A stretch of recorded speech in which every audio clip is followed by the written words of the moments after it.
همیشه در هر حالتی که باشه به محفل عابر صاحب شهید حاضر میشیم، چون دوستش داریم.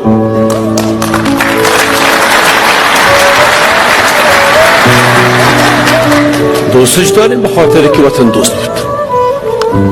دوستش داریم به خاطر که گفته بود که یک بلست خاک افغانستان پیشم باشه ماندنی و آلایش نیست. و قدرش میکنیم. میریم در اخلاقتان، در ششتنتان، در گشتنتان، در پنج وقت نمازتان، در قرآن خواندنتان، در همه چیز. دیگه خدای نخواسته نشه که شما کاری بکنید که باید بدنامی ایجاد بشه. انشاءالله فهمیده شد. و اینا قومندان عمومی همه قطعات که میره قومندان پناس، احمد شاه همراهیشه. دیگه در هر جایی که برتان وظیفه داده میشه، دیگه محکم وظیفه را انجام بدید. انشاءالله گفتتان نیستم. خود محکم.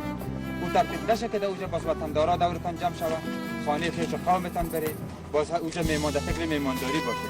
اخیش نه قوم نه هیچ کس در نزدیک بچه نمیمان. هر کس که آمد جواب میده که دور کنه. فهمیده شد یعنی؟